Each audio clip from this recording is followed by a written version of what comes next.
Gunner Podcast. Get up, it's the Steve Gunner Podcast. Good day to all and welcome to another episode of the Steve Gunter Podcast, where we discuss the steps, the strategies, and the mindset of real estate investing tailor-made for the pro athlete. We appreciate your time. You could have been anywhere in the world, but you're here with me. And for that, I am grateful. I'm your host, Steve Gunter, and it's an honor and privilege to be with you today. And look, today I got the fellas in the room, the fellas on the pod.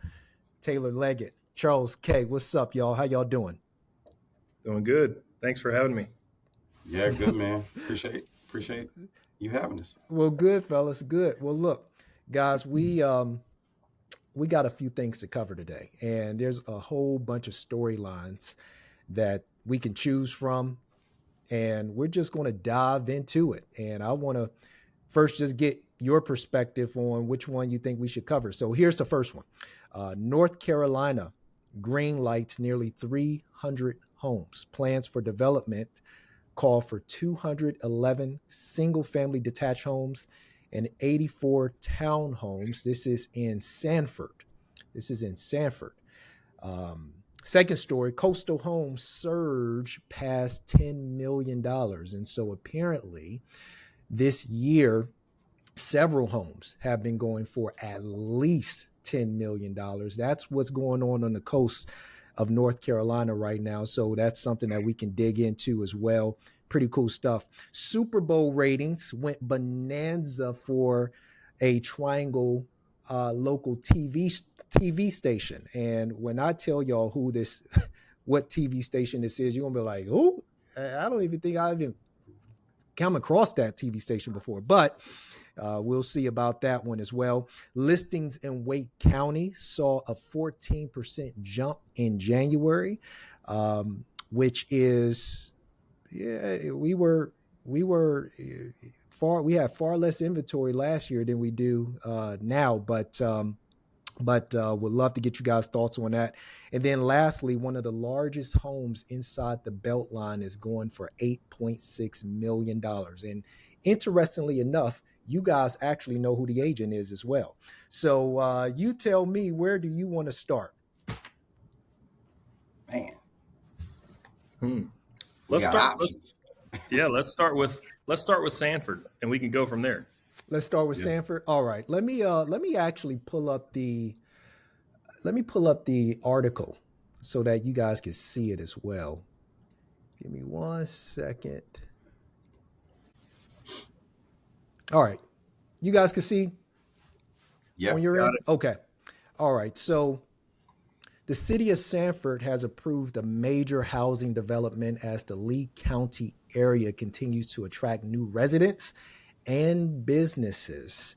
So the Sanford City Council voted this month to approve a rezoning for Adams Village, a proposed housing development with up to 295 units spanning 85 acres. So we got some stuff going on over in Sanford. What say you, Taylor? What you think about that, man? I think it's one of those markets that we're going to see continue to really take a real jump. As you know, it's not too far from us here in Raleigh. It's right up the road. Yeah, I mean it's convenient. It's but it's to the point now where it's, I would say, a bit more affordable than what we see. So you've got a ton of folks that are just looking at that area like, well, you know what? It's not a far drive. I can get a lot more house here. So I think we'll continue to see that. Yeah, I agree. I think that's been the biggest thing with customers is commute versus what can I afford. Mm-hmm. And you're starting to see more people lean on that. I'm willing to commute to be able to get, more bang for my money. So I think also the businesses that are going to start sprouting up over in Sanford. I mean, that's going to be interesting to see. I haven't been over to Sanford in a while. Have either one of you guys been over there in a little bit? It's been about a couple months. Right before Christmas, I had a customer looking out that way. Okay. Yeah. Okay. How about you, Taylor? Fairly recently, I've got a listing that'll be coming up in about a month down there. So I've been back and forth a little bit. Oh, okay. Um, Okay. yeah, it's a great area, honestly, especially for what you get and the convenience. I know we've already talked about that, but even that side of town or that side, Sanford puts you. You're really not far from Chapel Hill. Some folks look at it further south um, for being around Fort Liberty and the Fayetteville area. It's not terribly far either, so Yep. it's makes a lot of sense for a lot of people. That's right. Probably also, It's a happy middle between the Triangle and There you Fayetteville. go. Yep. yeah. Mm-hmm. Mm-hmm. Sorry, I cut you off. You were saying? No, that's it. I think it just probably makes a lot of sense for people that are actually looking for homes, as well as people that are, thinking about investing, and so it works for a wide range of people. What are houses going for in that area right now? What you guys saying? I think that there's still a lot. You can still find a lot in the twos. Hmm. They're Really? starting. Yeah. 200,000? Yeah, Yeah, they're like I starting. would say like mid twos, starting in the mid twos. It's kind of where we were looking. Mid twos to low 300s for a decent Mhm. property. There's a development out there, gated. I don't know, it's gated community out there. I can't remember the name of it. Pretty big too, huge. It has Um, lakes on it, it right? has lakes on it. Yeah, What is the name of Well, that? can't it's remember a the name. golf community. Is it Yep, Carolina Trace? Yeah, that's it. yep, Mm-hmm. yeah. And so we were out there, and that neighborhood ranged from mid twos to up to 600, 700,000. So it was a pretty good area. It was nice, well kept, neighborhood. So definitely good opportunity. Where's your property coming up at, Taylor? Your listing. It's going to end up being like right in that 330 range, and it's Oh, that's going to fly off the market. yeah, it's on just probably a little under half an acre. It's got a fence, 3 bedrooms, 2 bathrooms, 2.5 Mm-hmm. bathrooms actually. So I mean, it's I think that's pretty comparable to a lot of what you see down there. Is you've got that if you move that house up here in Wake County, it would be a totally different story. But that's what's appealing. So It is so interesting how the real estate prices have changed like so drastically over the past 2 years. Forget about it since you guys have been in the business. You can remember a time when houses were selling for like $175,000. you know, like Yeah, $205,000, and like that. You're lucky to get a lot, a vacant lot at that price today. You know what I'm saying? It's just right. it's crazy. Yeah, completely changed. you got people tearing down, paying 500 to tear down, you Yeah, know, to yeah. put million plus on it. It's insane to see. It's insane. So It definitely speaks to the evolution of markets and how you're never going to stay where you are. And I think that's the conversation that oftentimes have to be had with, especially with new buyers, when they're just not used to it. They're not used to you know change like that. I mean, yeah, I mean you go to the grocery store and you buy a gallon of milk, and yeah, there's a change there. Milk doesn't cost what it did 5 years ago, but you don't recognize it as much. Houses, however, yeah, there's it's Hmm. different. It's different. My first house, the first neighborhood that I bought a house in, what did Tammy and I pay for? We paid, I want to say, good God, $170,000 for that house. And you go to that neighborhood today, and it's like a freaking darn near $400,000 community. Yeah, hmm, yeah. yep, You know, It's like if you knew what you knew now, five right, years ago, you'd be trying to buy everything that you possibly could get your hands on. Oh gosh, yes. Oh gosh, yes. I mean, Pender Street going towards downtown Raleigh. For those of you who aren't familiar with our area, Pender Street was, perhaps in some cases still is, an area where you kind of didn't want to be. You know what I'm saying? And today though, I mean, you got some big houses going up over there. Yeah. Hargett, Martin Street. As you get closer to downtown Raleigh, the revitalization that has taken place, it's extraordinary. It really is. So, yeah, man, just the cycles, man, the real estate cycles. So your house that's coming on the market, Taylor, that listing that you got coming on the market, y'all going on the market for 330, man. Y'all might sell for 900. I'm sure they would love that. They would. I'm sure they would. I'm absolutely positive they would. Okay. All right. Moving on, fellas. I want to talk about this. This is an interesting story. So, Super Bowl ratings went bonanza for this Triangle local TV station, and let me show you the story on it. And of course, they have Taylor Swift, baby, front and center, because Taylor Swift is now clearly the NFL. But here's what it reads. Can y'all see this? Yeah. Yes. Okay. The thrilling Super Bowl was a huge success for CBS 17. Nationally, the Kansas City Chiefs win over San Francisco drew all of these viewers, and they got an average of 554,000 viewers for that period of time. When I saw this, I was like, okay, this is not even really worth being written about. Have you guys watched CBS 17 ever? No. Why is your light off, Taylor? What are you doing in there? I'll let Charles start. My light shut off.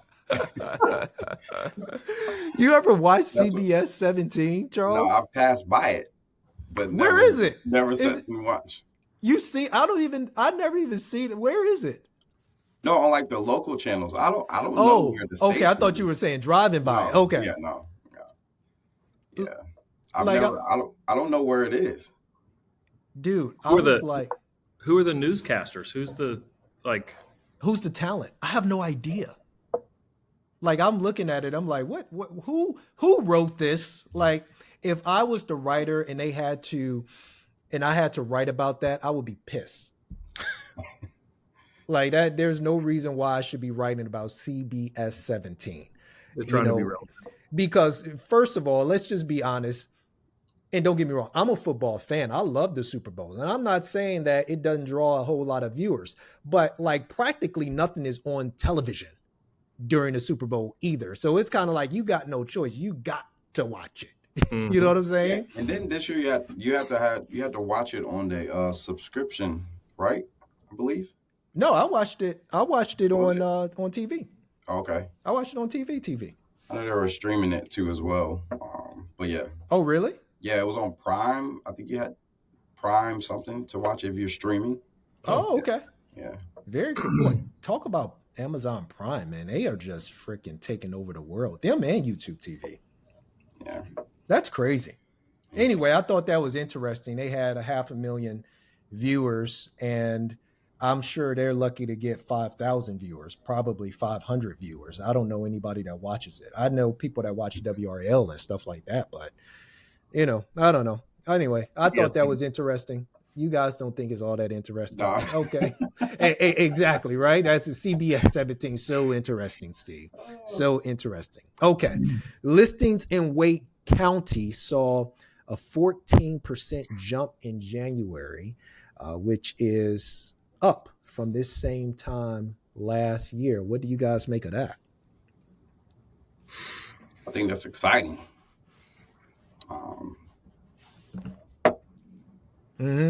Yeah, I mean, new opportunity. We need more inventory right now. It's not enough. Mm-hmm. So yeah.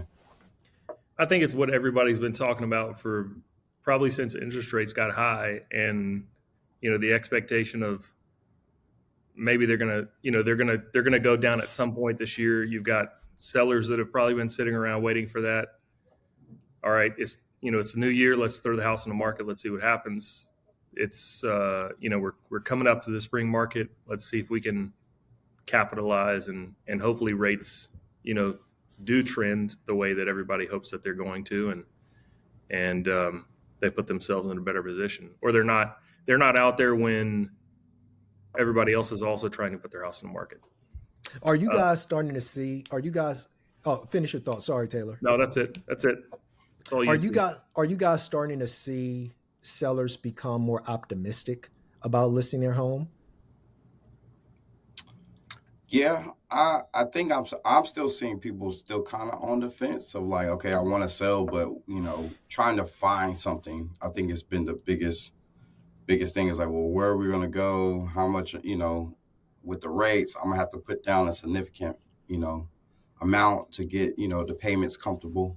Mm-hmm. So that's kind of some of the things that I'm seeing on my end. How about you, Taylor? I think similarly, the idea is becoming more reasonable. If we were talking a couple months ago, no, that wasn't the case. But I think that seasonality that comes with the market, hey, spring market's coming up. We've been waiting to sell our house forever, whatever. Kids have moved out, or we need to downsize, or we're looking for something more. We need more space. It's becoming, it's getting closer there where they're like, you know what, I can bite the bullet here. Let's do it. Let's see what happens. If rates are coming down, we'll be okay. We don't want to just stay where we are, right? If they have a need for something else, then at some point that idea becomes more reasonable, and they're like, all right, let's see what happens. Let's do it. You know what I find interesting, though, is all of last year, it seemed like the media was putting all this fear into the market of, property values are getting ready to tank, and, there's just interest rates are just really slowing things down. And look, and I mean, this is the case across the entire country, by the way, but the average sales price, and we're just talking about our local market, has actually gone up. It's actually gone up this same time last year. So, it's kind of like, it's almost as though every time the media says one thing, like the actual reverse is about to happen. It's like, and especially because, the stories tend to be clickbait. It tends to just give this overwhelming amount of fear into the market where people are like, oh, I don't, know what to do. But when you talk to real people, you talk to like, and that's what you do. That's what we all do. You actually go and talk to the real person who is the homeowner, who is looking to buy the property, and their perspective, although to the point that Charles was making, yeah, there are some of the sellers out there in the market who are like, where I'm going to go. But that is clearly become a little bit easier, especially with the rate reductions and how they're going to be able to get into a new home easier than what they, would have been able to get into before, or, be able to buy more house. But I mean, what do you guys make of that? I mean, the media stories and how it's, pretty much has just been not true. I think that's why none of us know who the heck CBS 17 is, and because me personally, I don't watch a whole lot of news, and I think part of that is because you How don't old know are you, Taylor? How old are you? How old do I look? At least 52. I mean, I know you just. When did you retire from the Braves again, the Atlanta Braves? Oh, man, inside joke, everyone. He didn't play for the Braves, but it's great.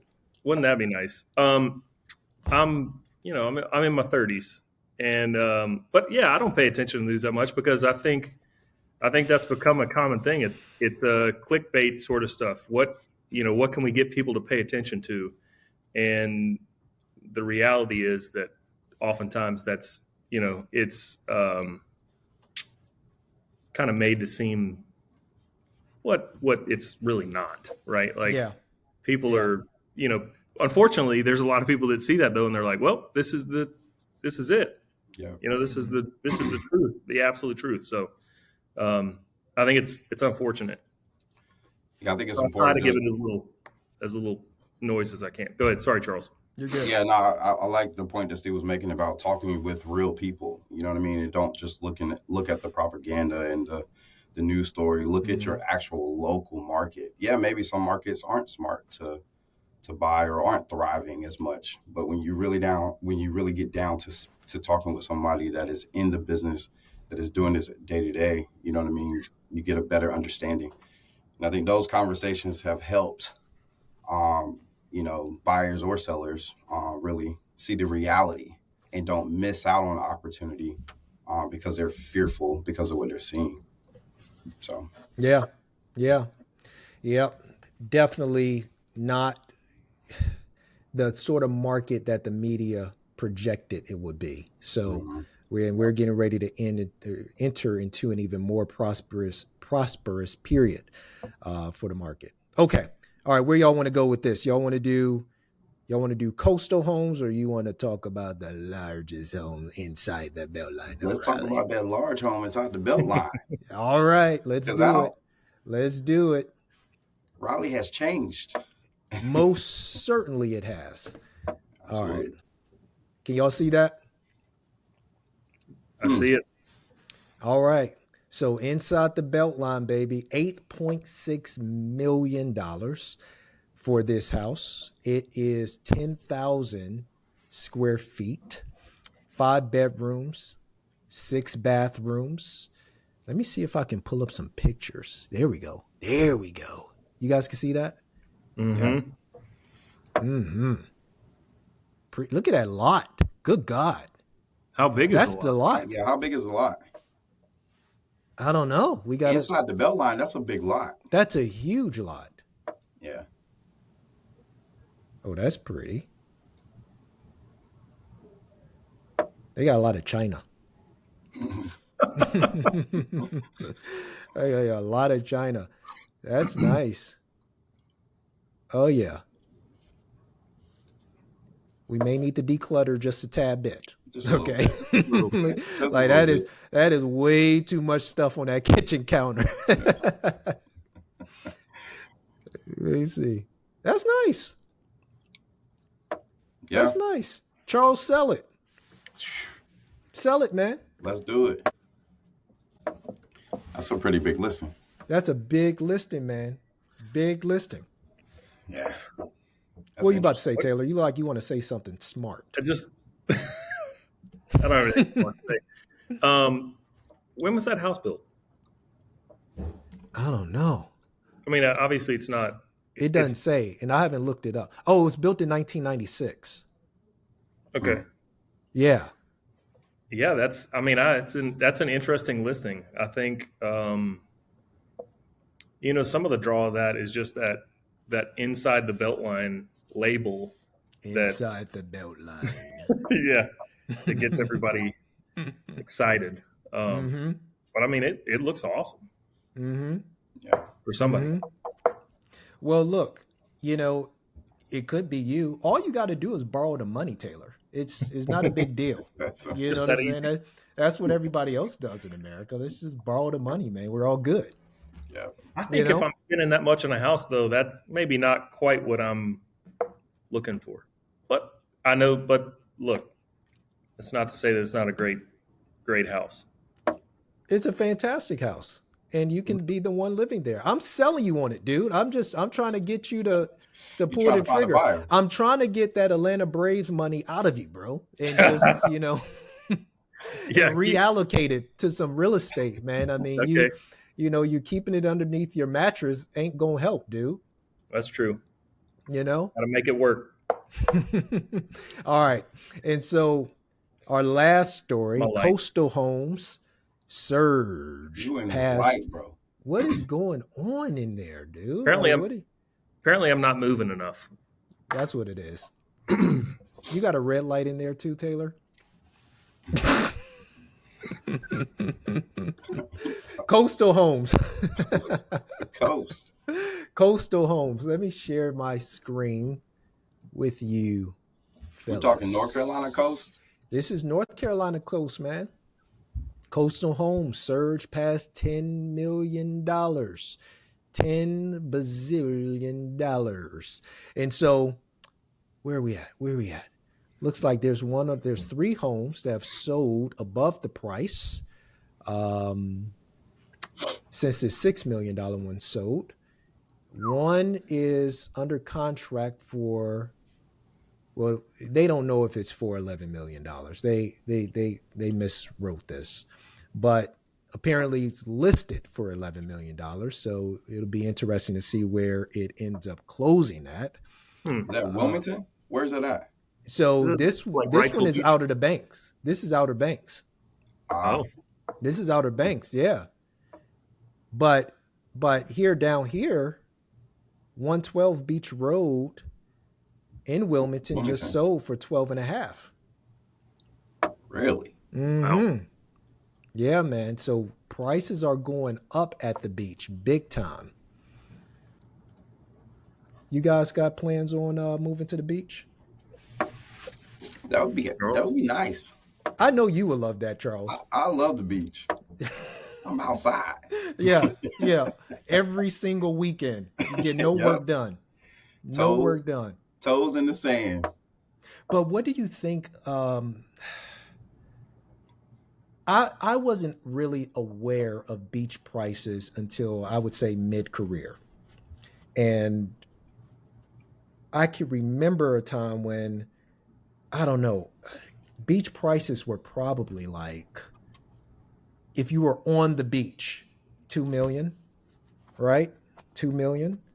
And so, I don't know, just 6 years ago, you go from 2 million to 12 million. Yeah. That's not too bad of a return on investment. It's not bad at all. No. Yeah. So I just think the power, the leveraging ability of real estate is extraordinary, man. Just crazy. And I think that leveraging too at the beach, because you can do so much with that property, whether it's short term, Airbnb, whatever it may be. That to me is probably why that increase. Part of the reason why they increase, pricing too out that way, because you can make so much money on it as well. What's going on with Airbnb right now? Are people? I've been hearing that it's kind of been getting like less people are using it. Have you guys heard that? Like less people are like using Airbnb, VRBO, those sorts of platforms. And the reason, what I heard was that people are starting to feel like they're paying so much money when it comes to, well, I got to pay the owner to take out the trash, to do this, to do that. I might as well just go back to a hotel and have the amenities and not have to worry about all of that. I can leave my bed the way I want to leave it. I could leave the trash in the trash can. I don't have to deal with all of that. You guys hearing some of that? I think a lot of the people that are looking on Airbnb, at least, because of you have all these extra fees added in, they'll compare between Airbnb or VRBO, and then a lot of times you'll find those property owners just have a website or a way that they could be booked outside of one of those platforms, so that you don't have all those extra fees. So if instead of renting a beach house for a week and paying $5,000-$6,000, well, I can go directly to the property owner and pay, I don't know, $4,000, right? And not have all that extra mess and fluff added in. I also feel like I've seen where Airbnb has not, I don't want to say transition, but they're really pushing like what you would refer to as a midterm rental. So you have people that will book and stay for, let's say, a minimum of a month. And that's become kind of a more popular option too. I think that leads to the, even the prices around the coast, is you've got people that are exclusively working from home, or, they travel all the time and they want to experience new places, and they're like, well, I could go stay at the beach for a couple months. So they'll hop on somewhere like that and or just buy a place at the beach and say, hey, look, actually, instead of living wherever they live, I've always wanted to be on the coast. I'm just going to move there. I've got a remote job anyway. I might as well. And some of that's probably changed, right? It's not, we're kind of post-pandemic. And so some people have gone back to work, but it's definitely a more common thing. So I think that probably does a lot to push those prices up too. Mm-hmm. Yeah. Charles, were you about to comment? No, I agree. I agree. Mm-hmm. So Yeah. Well, good. Well, fellas, look, appreciate your time today, man. This was cool. We should do this again sometime. Yeah. Sounds good. Let's do it. All right, fellas. Thanks for having me, Steve. Yeah, appreciate it. Later. Later.